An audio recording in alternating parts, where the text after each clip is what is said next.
सकता हूँ, क्या ला सकता हूँ, कहता तुझे बस शुक्रिया। क्या दे सकता हूँ, क्या ला सकता हूँ, कहता तुझे बस शुक्रिया।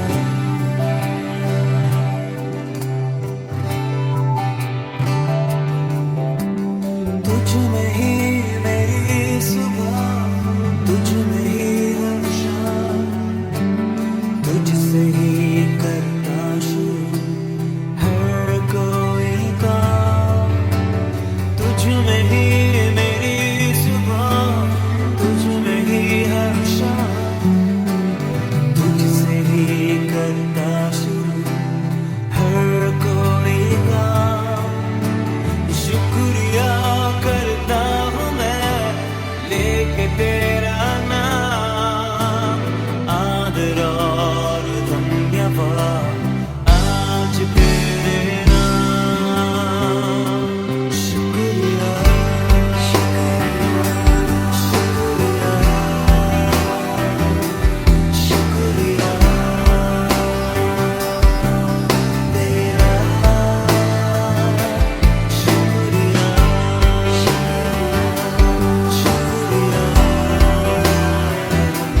शुक्रिया यीशु तेरा।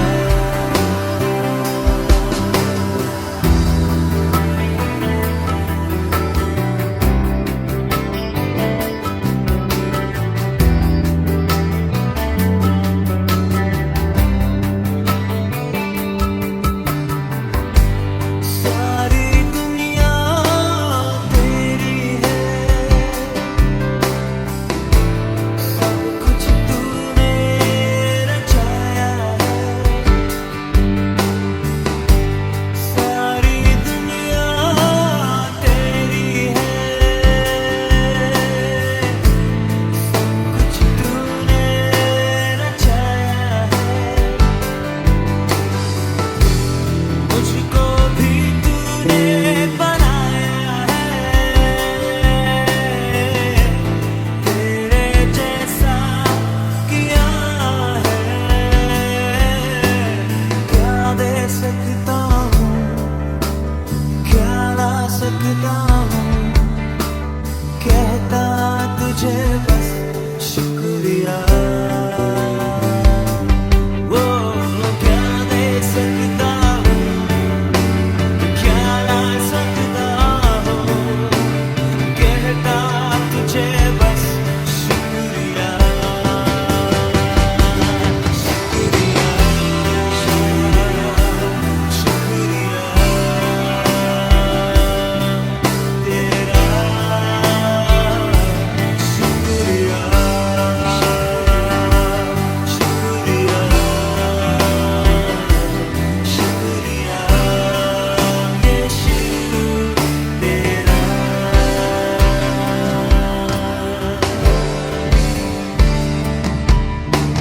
तुझ में ही मेरी सुबह,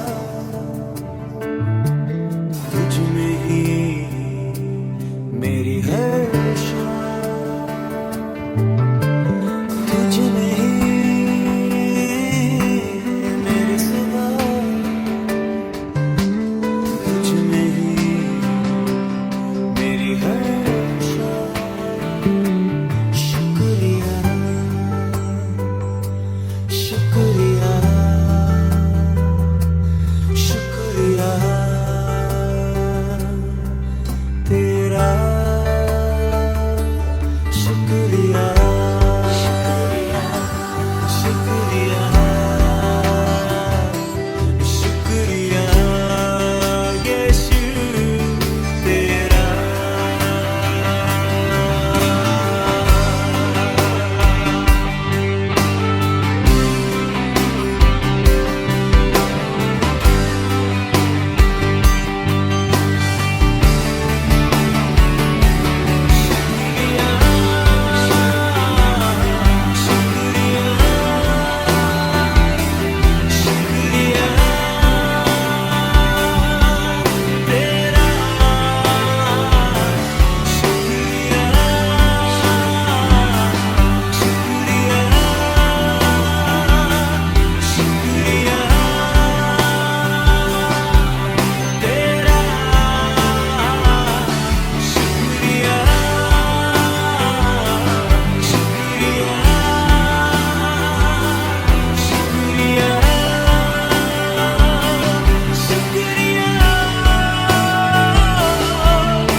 हे सारे पृथ्वी के लोगों, परमेश्वर के लिए जय जयकार करो, उसके नाम की महिमा का भजन गाओ, उसकी स्तुति करते हुए उसकी महिमा करो।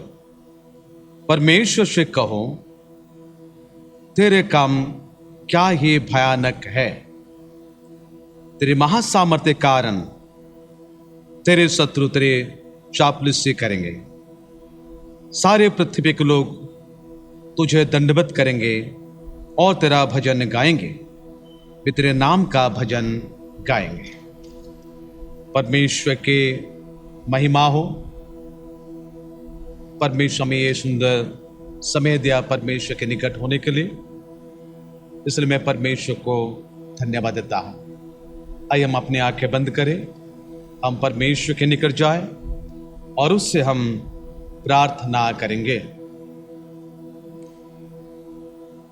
दयालु पिता परमेश्वर प्रभु, हम तुझे धन्यवाद देते हैं, तेरी महिमा, तेरी प्रशंसा, तेरी तारीफ करते हैं प्रभु, आज के दिन के लिए और इस आखिरी रविवार की आराधना में हम सभी को प्रभु तू एकत्रित किया है, इसलिए हम तेरे गौरव करते हैं, तेरी महिमा, तेरी प्रशंसा करते हैं। प्रभु यीशु मसीह, धन्यवाद करते हैं प्रभु, बीते दिनों से प्रभु तू हमें संभाल कर इस अगस्त महीने के आखिरी रविवार में तेरी स्तुति, प्रशंसा, आराधना सम्मिलित रूप से एवं सोशल मीडिया के द्वारा करने के लिए तूने मौका दिया है।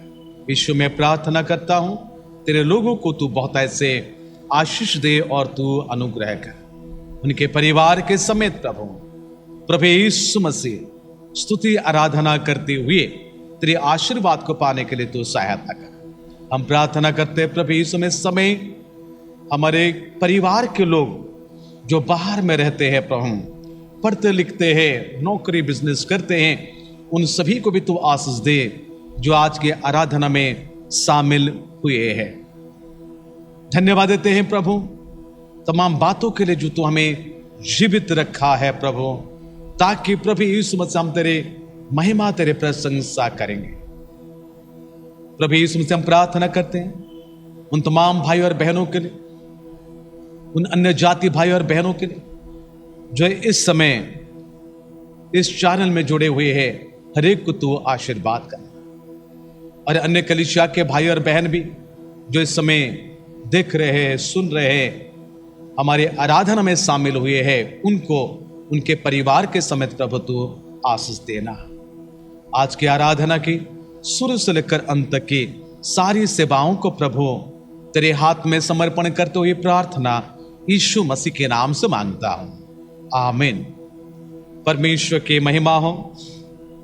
परमेश्वर को मैं धन्यवाद देता हूं और आप सभी को आज के आराधना के लिए मैं स्वागत करता हूं और आप सभी को प्रभु यीशु मसीह के मधुर नाम से नमस्कार करता हूं। परमेश्वर आप सभी को आशीष दे और अनुग्रह करे। आइए प्यारे दोस्तों, हम कलीसिया की आराधना को आगे बढ़ाएंगे। मैं इस समय हमारे सचिव भाई सामुएल महापात्र से मैं अनुरोध करता हूं कि कलीसिया की सूचना को हमारे सामने रखें। सबसे पहले मैं परमेश्वर पिता का धन्यवाद देता हूं कि उन्होंने हमें ये सुंदर अवसर दिया कि आज हम फिर से परमेश्वर के भवन में उपस्थित हो सके और इस YouTube के माध्यम से इस आराधना में हम शामिल हो सके। आने वाले दिनों में जैसा गाइडलाइन में परिवर्तन होता है, परमेश्वर ने चाहा तो जल्द से जल्द कलीसिया आरंभ होगी। इसलिए आप सबों से अनुरोध है कि प्रार्थना में रहें, कलीसिया को प्रार्थना में उठाएं और जैसे जैसे आप लोगों को सूचना हम दिए हैं, जो कलीसिया का सहयोग राशि है, दान है, हमारे जो अकाउंट्स है, उसके माध्यम से दें। धन्यवाद। परमेश्वर को धन्यवाद देते हैं और हमारे भाई सचिव सामुएल महापात्र को भी धन्यवाद देते हैं सुंदर सूचनाओं के लिए। इन तमाम सूचना के अनुसार हम प्रार्थना करें ताकि कलीसिया के आत्मिक उन्नति एवं शारीरिक उन्नति हो सके। आइए प्यारे दोस्तों, परमेश्वर के वचन की ओर जाने से पहले अपने मनों को हम तैयार करेंगे। मैं हमारे आराधना ग्रुप से अनुरोध करता हूं कि वे कृपया सामने होंगे और आप सभी को आराधना में अगुवाई करेंगे। Praise the Lord. आप सबों को यीशु मसीह के नाम में नमस्कार। आज का सुंदर दिन, सुंदर समय आज खुदावन ने हम सबों को दिया है, तो उस परमेश्वर की स्तुति, महिमा, आत्मा और सच्चाई से करें। आइए हम अपनी आंखों को बंद करते हुए हम सिर्फ परमेश्वर को देखें। हालेलुया। मेरे ख्याल अब तेरे हैं प्रभु, ख्वाब मेरे तुझ पर नजर कर दूं। मेरे ख्याल अब तेरे हैं प्रभु, ख्वाब मेरे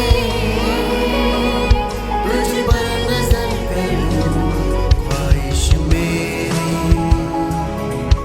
अब तू ही है प्रभु, मंजिल मेरी अब तू ही है प्रभु। ख्वाहिश मेरी अब तू ही है प्रभु, मंजिल मेरी अब तू ही है प्रभु।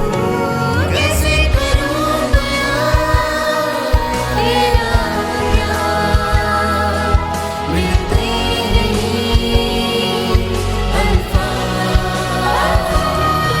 उस प्यार को जो है बेशुमार, मिलते नहीं अल्फाज। कैसे करूं बयां तेरा प्यार, मिलते नहीं अल्फाज उस प्यार को जो है बेशुमार, मिलते नहीं अल्फाज। हालेलुया पिता परमेश्वर। हाँ प्रभु जी, आपने हम सबों के लिए इतने बड़े बड़े कार्य किया राजा, कि हमारे पास प्रभु जी आपके लिए सब भी नहीं है मेरे राजा। क्योंकि परमेश्वर पिता आप तो प्रभु हमारे जीवन में बड़े से बड़े उपकार करता है राजा। जो परमेश्वर हमारे लिए प्रभु जी असंभव होती है राजा, उसे आप संभव में बदल देता है। Hallelujah, hallelujah. ठहरा रहूं तेरे सामने, लिपटा रहूं तेरी पनाह में। ठहरा रहूं तेरे सामने, लिपटा रहूं तेरी पनाह में। ओ के जुदा तुझसे जाऊंगा, तेरी हुजूरी मैं हर जगह। ओ के जुदा तुझसे जाऊंगा, तेरी हुजूरी मैं हर जगह। कैसे करूं बयां तेरा प्यार, मिलते नहीं अल्फाज उस प्यार को जो है बेशुमार, मिलते नहीं अल्फाज। कैसे करूं बयां तेरा प्यार, मिलते नहीं अल्फाज उस प्यार को जो है बेशुमार, मिलते नहीं अल्फाज। हालेलुया मेरे खुदावन यीशु मसीह। हाँ पिता परमेश्वर, प्रभु जी आपने हमारे लिए प्रभु जी क्या ही प्रभु जी इतना बड़ा प्रेम किया राजा, कि अपने इकलौते बेटे को परमेश्वर पूरे जगत के लिए दे दिया मेरे खुदावन यीशु, ताकि जो कोई इस पर विश्वास करे प्रभु जी वो परमेश्वर अनंत जीवन को पाए। Hallelujah, hallelujah. महफूज हूँ अब तुझ में, मैं कहता रहूं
के दिन को प्रभु जी, आज के लोगों को परमेश्वर, जितने भी लोग आपके निकट आए हैं प्रभु जी, आज का वचन को प्रभु आप ही परमेश्वर अपने दास के द्वारा बोलिए और बातचीत करिए प्रभु जी।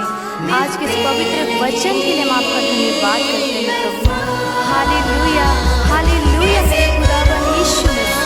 हाँ पिता परमेश्वर, हमारे अंदर से कोई योग्यता नहीं है राजा, कोई खूबी नहीं है परमेश्वर पिता, लेकिन तब भी आपने प्रभु जी हम जैसे कंगालों को, हम जैसे दरिद्र को चुना राजा, ताकि परमेश्वर पिता घूरे में से उठा कर प्रभु हमें चट्टान में खड़ा कर दे। हाँ पिता परमेश्वर, सारी बातों को, सारी चीज़ों को आपके हाथों में सौंपते हुए प्रार्थना प्रभु यीशु मसीह के नाम से मांगते हैं, आमीन।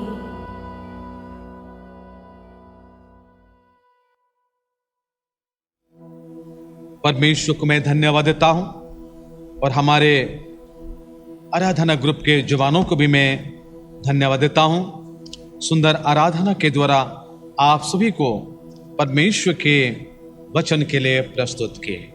आइए प्यारे दोस्तों, इस समय हम परमेश्वर के वचन की ओर जाएंगे। बीते दिनों में मैंने ये बातों को रखा था कि प्रकाशित वाक्य उसके 9 अध्याय का 1 और 2 पद को, जिसमें हमने देखे थे कि जब 5वें स्वर्गदूत ने तूरी फूंकी, यानी पहले 4 तूरी फूंकी जा चुकी हैं, बाकी 3 तूरी की न्यूज को, खबर को देने के लिए उकाब के पक्षी को परमेश्वर इस्तेमाल करता है और वो उड़ते और ऊंचे शब्द से यह कहता है, उन 3 स्वर्गदूतों के तूरी के शब्दों के कारण जिनका फूंकना अभी बाकी है, पृथ्वी के रहने वालों पर हाय हाय हाय, इस प्रकार बातें कही गई। अभी 9 अध्याय से अगर हम देखते हैं, वहां 3 तूरियां फूंकने की बाकी है। पहले तूरी जब फूंकी जाती है, यानी 5वीं तूरी है, पहले तूरी की मतलब तीसरा, जो 3 तूरी में से पहला तूरी जो है, जिसको 5वीं तूरी कह जाती है, 5वीं तूरी जब फूंकी जाती है तो लिखा है, तो उसमें स्वर्ग से पृथ्वी पर एक तारा गिरता हुआ देखा और उसे अथाह कुंड की कुंजी दे गए। उसने अथाह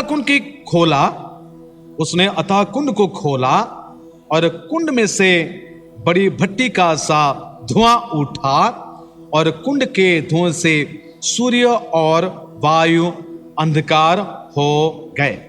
तीसरा पद में यह लिखा है, उस धुएं में से पृथ्वी पर टिड्डियां निकली और उन्हें पृथ्वी के बिच्छुओं की सी शक्ति दे गए। 4 पद में लिखा है, उनसे कहा गया कि ना पृथ्वी की घास को, ना किसी हरियाली को, ना किसी पेड़ को हानि पहुंचाए, केवल उन मनुष्यों को हानि पहुंचाए जिसके माथे पर परमेश्वर के मोहर नहीं है। तो प्यारे दोस्तों, हमने बीते दिनों में सुना कि 5वीं तूरी जब फूंकी जाती है, वह स्वर्ग का दूत पृथ्वी पर आता है और वह पृथ्वी से अधोलोक यानी यहां अथाह कुंड तक वो चले जाते हैं। यानी उनकी पर्सनालिटी के बारे में हम बीते दिनों में हम देख रहे थे, यानी किस प्रकार के व्यक्तित्व है, कैसे वो व्यक्ति है, इस बातों को हम चिंता किया। जो कि स्वर्ग में रहने वाला है, पृथ्वी पर आया, पृथ्वी से अथाह कुंड तक वो चले गए। इतनी सामर्थ्य पाया हुआ वो व्यक्ति है, उसको अथाह कुंड की कुंजिया दे गई है। आज हम चिंता करेंगे उस अथाह कुंड के बारे में अल्प समय में। यानी परमेश्वर के वचनों के अनुसार इस अथाह कुंड को, यानी इस धरती के नीचे जो कहा जाता है, उसको 7 कंपार्टमेंट में बांटा गया है। अगर हम बाइबल पढ़ते हैं तो उसमें पता चलता है 7 कंपार्टमेंट को मैं केवल नाम बता देना चाहता हूं। आने वाले दिनों में प्रभु की इच्छा हो तो उसकी बातें चिंता करेंगे। अथाह कुंड वो कहां है, इस धरती में 7 कंपार्टमेंट क्या है? पहले ग्रेव कहा जाता है, जिसको कब्र कहता है। उसके बाद प्रिजन कहा जाता है, जो बंदी का गृह अंदर में है। तीसरा है जो पैराडाइज कहा जाता है, जिसको लाजर को जाना पड़ा, यीशु मसीह को भी वहीं जाना पड़ा।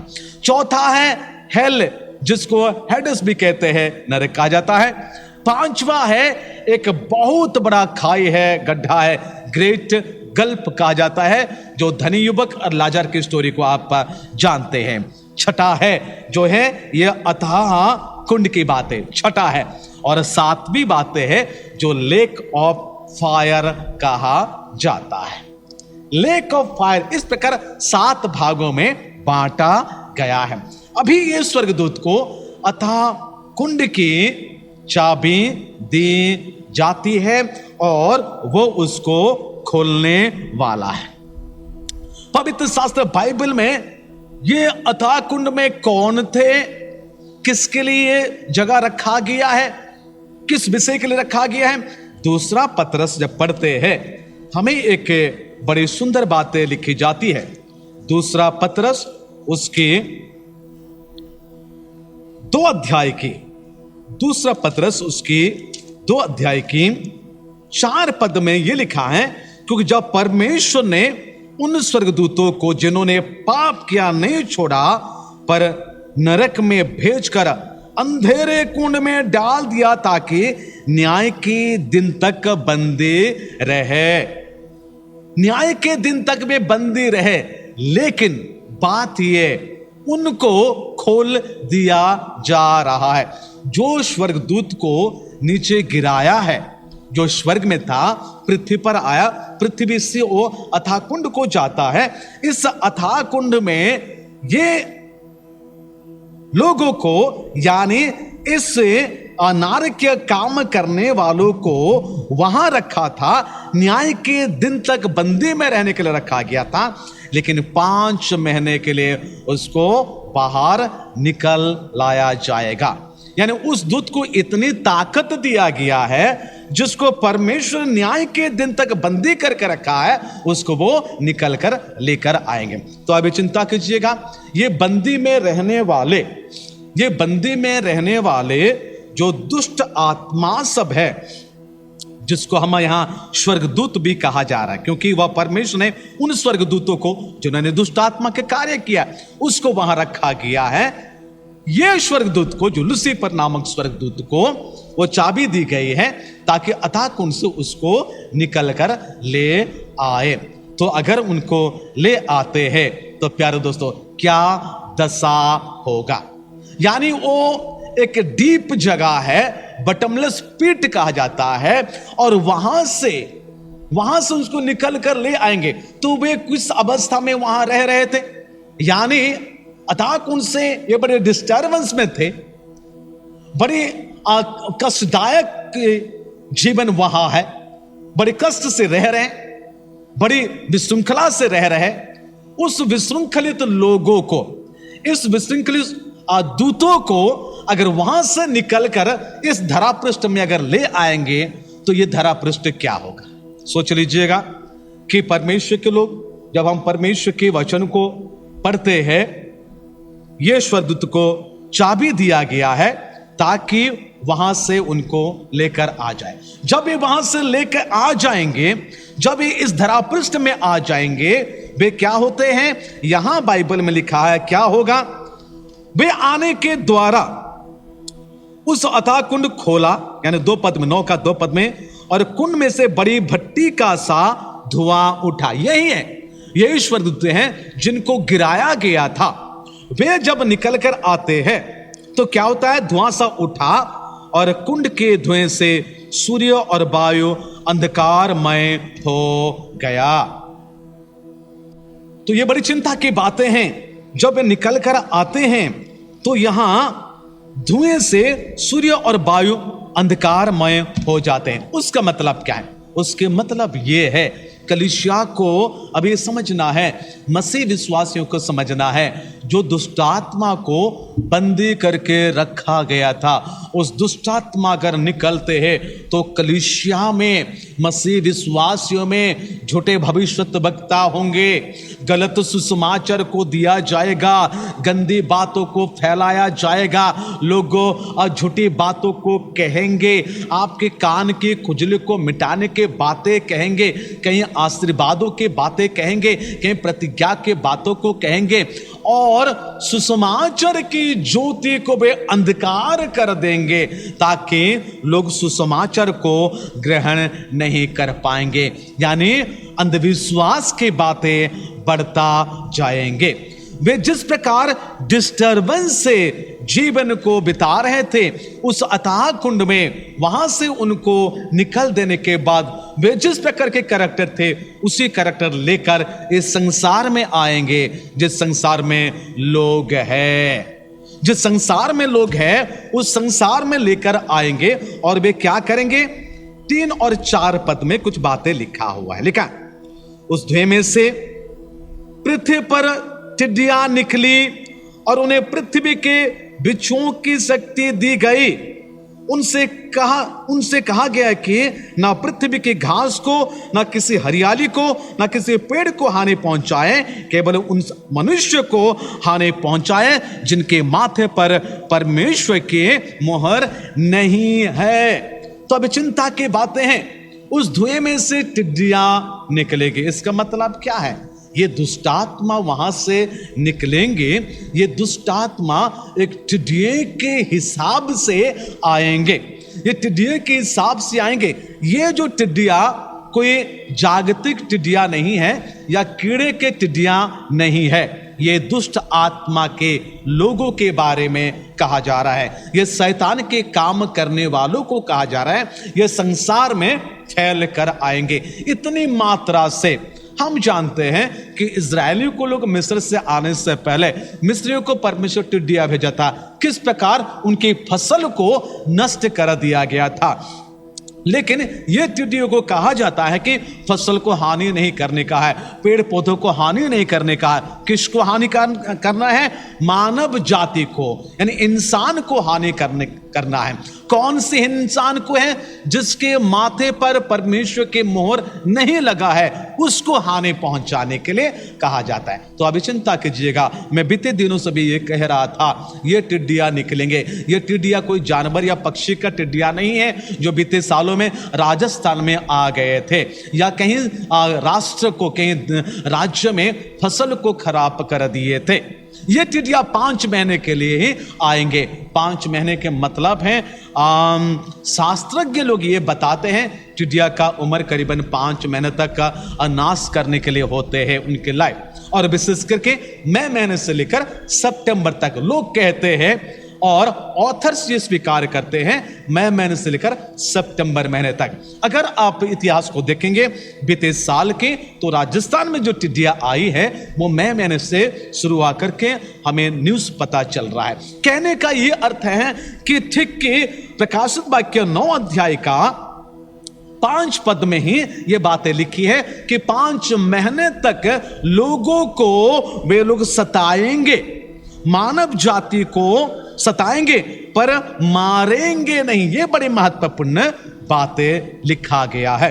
कहने का अर्थ है प्यारे दोस्तों कि जब बंदी गृह में रहने वाले जिन दूतों को स्वर्ग से गिराया गया, बंदी अथाह कुंड में थे, उनको निकल दिया जाता है, वे बड़े दल बन जाते हैं। जब बड़े दल बन जाते हैं, क्या इंसान को वे छोड़ेंगे? उस इंसान को नहीं छोड़ेंगे जिसके माथे पर परमेश्वर का नाम नहीं है। इसलिए आज परमेश्वर के नाम को अपने माथे पर, अपने हृदय पर लगाने के लिए आपको मुझे प्रयास करना है और परमेश्वर के निकट प्रार्थना करना है। ये टिड्डिया कोई पक्षी नहीं है, ये टिड्डिया कोई जानवर नहीं है, ये टिड्डिया एविल स्पिरिट है, डेविल स्पिरिट है, दुष्ट आत्मा के लोग हैं जिन्होंने मर्डर किए थे, जिन्होंने व्यभिचार किए थे, जिन्होंने गंदे काम करते हुए अपने पोस्ट को खराब किए थे, अपने दूत के अधिकार को खराब किए थे, उन सभी को अथाह के कुंड में डाल दिए गए। जब अथाह कुंड से वे निकलते हैं, वे धरती पर चलने लगे, वे धरती पर आने लगे। हो सके उस दिन जो रैप्चर में नहीं गए उनके घर पर वे आ जाएंगे, उनके परिवार पास आ जाएंगे, उनके जीवन में वे आ जाएंगे। याद रखना, बाइबल ये बता रहे हैं वे आएंगे और मारेंगे नहीं बल्कि तड़पाएंगे, पीड़ा देंगे करके कहा जाता है, क्योंकि ये इनकी इतनी शक्ति दी जाती है कि उनकी शक्ति बिच्छुओं के डंक मारने से जितनी होती है उस प्रकार की शक्ति है उन दुष्टात्मा को दिया जाएगा। तो प्यारे दोस्तों, कहने का अर्थ है जिन लोगों को न्याय के लिए उस बटमलेस पिट में रखा गया था वे निकल कर आ जाते हैं और मानव जाति को हानि पहुंचाते हैं पर मारते नहीं है। पवित्र शास्त्र बाइबल में हमें 4 पद के अनुसार 9 का 4 पद में लिखा है, हरियाली को कुछ भी नहीं करना है, पर लिखा है मानव जाति को हानि पहुंचाना है। हम देखते हैं इस स्टूडियो का राजा है जो कि 11 पद में लिखता है, इस स्टूडियो के राजा है, इस स्टूडियो के राजा है, यानी ये इंसान है, यानी ये दुष्टात्मा के लोग हैं, इन स्टूडियो का राजा होता है। पर संसारिक जो टिड्डिया, जो कीड़े होते हैं, पक्षी होते हैं, उनके राजा नहीं होते हैं। जो प्रकाश जो नीति वचन 30 अध्याय का 27 पद के अनुसार, नीति वचन 30 अध्याय का 27 पद के अनुसार टिड्डियों का राजा नहीं होते हैं ऐसा लिखा हुआ है, पर ये टिड्डियों का राजा होते हैं। यानी आप ध्यान दीजिएगा, जिस बटमलेस पिट से, अथाह कुंड से वे थे, उनको निकल कर लेके आ गए, और उस राजा का नाम भी 11 पद में लिखा हुआ है, उसको हम आने वाले दिनों में हम चर्चा करेंगे। तो कहने का ये अर्थ है उनकी इतनी पावर है, इतनी सामर्थ है कि इंसान को वे तड़पाएंगे, वे पीड़ा देंगे, फिर भी नहीं मरने देंगे, यानी इंसान को मरने नहीं देंगे। कैसे लिखा? 5 पद में लिखा, उन लोगों को, उन्हें लोगों को मार डालने का तो नहीं, पर 5 महीने तक पीड़ा देने का अधिकार दिया गया, और उनकी पीड़ा ऐसे थी जैसे बिच्छू के डंक मारने से मनुष्य को होती है। 6 पद में लिखा है, उन दिनों में मनुष्य मृत्यु को ढूंढेंगे और ना पाएंगे, और मरने के लिए लालसा करेंगे और मृत्यु उनसे भागेगी। मृत्यु उनसे भागेगी। भगने के शब्द को हिब्रू भाषा में आलेप कहा जाता है। आलेप का मतलब कितनी दौड़ से, कितनी रफ्तार से ये मृत्यु इंसान से, मानव जाति से भागकर निकल जाएगी, ऐसे बातें लिखा है। यानी पीड़ा इतनी होगी, इतनी यंत्रणा होगी, तो इंसान कहेंगे हमें मार दो, हमें मृत्यु दे दो, लेकिन ये टिड्डिया उन लोगों को मारेंगे नहीं, केवल तड़पाएंगे, जिसके माथे पर परमेश्वर का मोहर नहीं है। मैं बीते दिनों में कह रहा था, जिसके माथे पर परमेश्वर का मोहर है वो कौन है? ये कौन हो सकता है? जी हाँ प्यारे दोस्तों, आपको ये कहा जाता है कि आप एक दूसरे से प्यार में जीवन को बिताए, एक दूसरे क्षमा करके जीवन को बिताए, परिवार को परमेश्वर के निकट आए, कलीसिया को हम परमेश्वर के निकट आए, और इस आखिरी दिनों में अपने आप को नम्र हो जाए, अपने आप को दीन हो जाए, प्रभु यीशु मसीह का अपने जीवन में धारण कीजिएगा। जैसे पवित्र शास्त्र बाइबल में लिखा है कि परमेश्वर का वचन आपके दिल में अधिकार से रहने दीजिएगा, ताकि उन सारे गंदगी से आप दूर हो जाओगे। कहने का यह अर्थ है मेरे दोस्तों कि जिन लोगों के माथे पर परमेश्वर का मोहर नहीं है, उन लोगों को 5 महीने तक, 5 महीने 150 दिन तक भी तड़पाएंगे। अगर आप रैप्चर नहीं हुए हैं, अगर आप रह जाएंगे इस धरती पर, तो याद रखना 5 महीने तक आपको ये पीड़ा होगी, और आप उस समय मौत को मांगेंगे, लेकिन मौत आपको नहीं दिया जाएगा। आज संसार में जीने के लिए जीवन मांग रहे लोग, आज संसार में जीने के लिए लोग क्या नहीं करते हैं। बीते दिनों में कोरोना आई, कईयों ने संसार से चले गए, चाहे महामारी के द्वारा हो या स्वाभाविक मृत्यु के द्वारा हो। कौन इंसान मरना चाहते हैं? कोई भी मरना नहीं चाहते हैं, सभी दीर्घजीवी होना चाहते हैं। आपके परिवार में हमारे भी प्रार्थना कि आप दीर्घजीवी हो।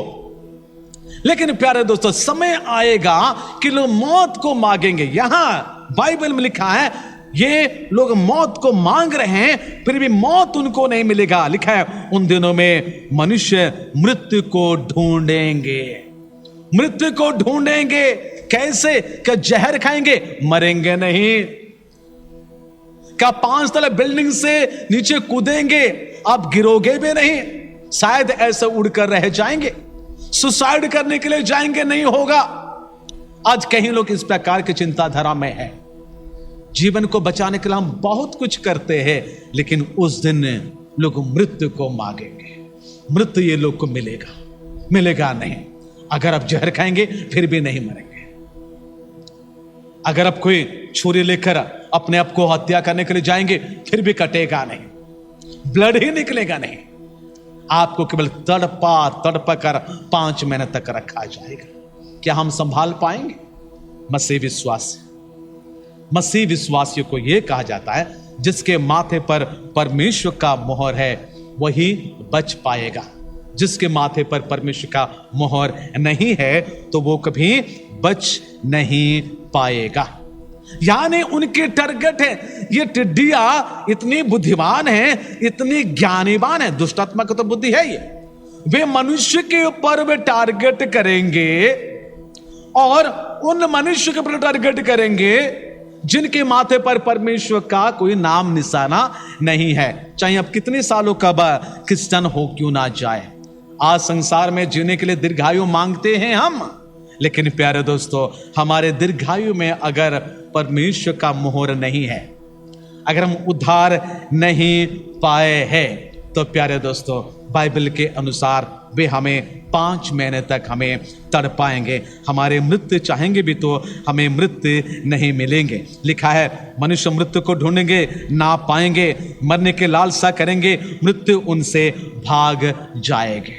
प्यारे दोस्तों, इस बातों को देखते हुए आज परमेश्वर का वचन आपको यह कहा जाता है कि ऐसा टिड्डियां आने वाली है संसार में, ऐसा दुष्ट आत्मा के कार्य संसार में होने वाली है जो आपके घर तक पहुंच जाएगी। लेकिन उससे पहले हमारी प्रार्थना है आप रैप्चर हो जाए, मंडली रैप्चर हो जाए, सभी रैप्चर हो जाए, ताकि ये 5 महीने के यंत्रणा आपके पास ना आए। परमेश्वर आपको आशीष दे और अनुग्रह करे, दया करे। आने वाले दिनों में इस टिड्डिया के कैरेक्टर के बारे में हम चिंता करेंगे। हम छोटी सी प्रार्थना में जाएंगे। सभी खड़े हो जाएं, हम प्रार्थना करेंगे। हमारे दयालु पिता परमेश्वर प्रभु यीशु मसीह, मैं प्रार्थना करता हूं इस प्रकाशित वाक्य की गहराई की बातें हैं प्रभु यीशु मसीह। हम कौन है प्रभु, इसको हम खोल सकेंगे प्रभु, लेकिन तेरी आत्मा के द्वारा तू खोलता है।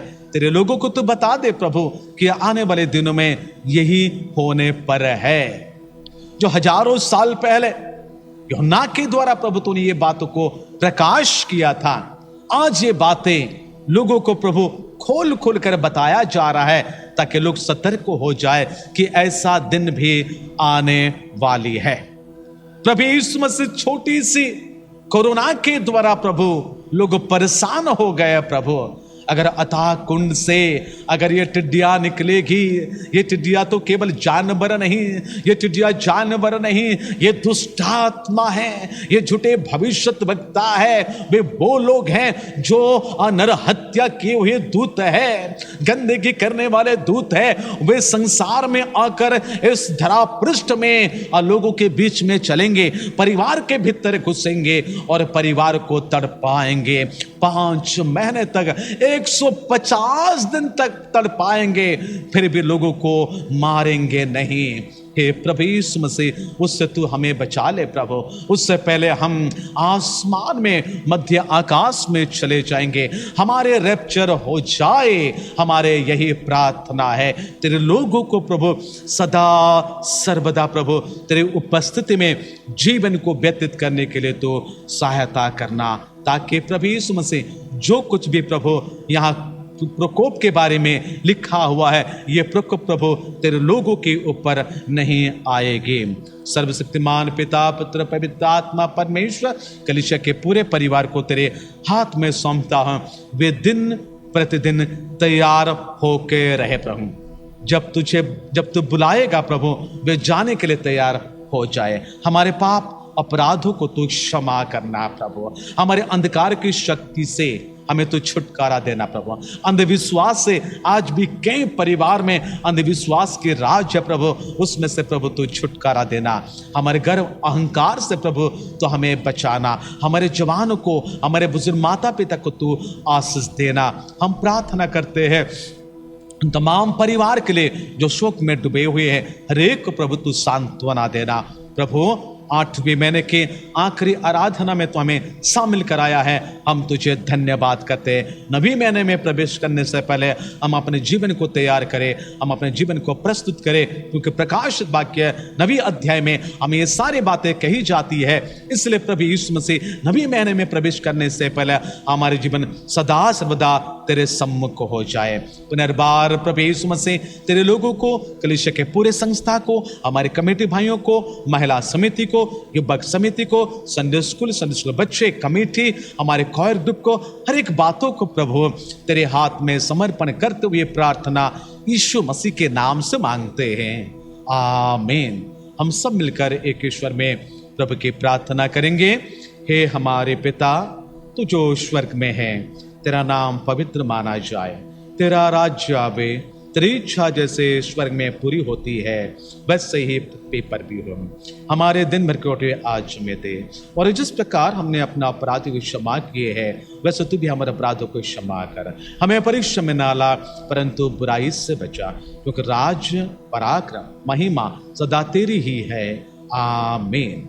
ईश्वर पिता परमेश्वर का प्रेम, पुत्र प्रभु यीशु मसीह का अनुग्रह, पवित्र आत्मा की शांति, शक्ति और सहभागिता हम सबों के साथ, विश्वव्यापी मंडली के साथ, हमारे प्यारे प्यारे मंडली के साथ सदा सर्वदा होती रहे, आमीन। सभी को जय मसीह के नमस्कार। प्रभु आप सभी को आशीष दे, अनुग्रह करे। अगर प्रभु की इच्छा हो तो अगले हफ्ता या आने वाले दिनों में हम गिरजा भवन में एकत्रित होकर परमेश्वर की स्तुति, प्रशंसा, आराधना करेंगे। उसके लिए हम प्रार्थना करते रहें। परमेश्वर आप सभी को आशीष दे। सभी को जय मसीह के नमस्कार। सारी दुनिया तेरी है, सब कुछ तूने रचाया है। सारी दुनिया तेरी है, सब कुछ तूने रचाया है। मुझको भी तूने बनाया है, तेरे जैसा किया है। क्या दे सकता हूँ, क्या ला सकता हूँ, कहता तुझे बस शुक्रिया।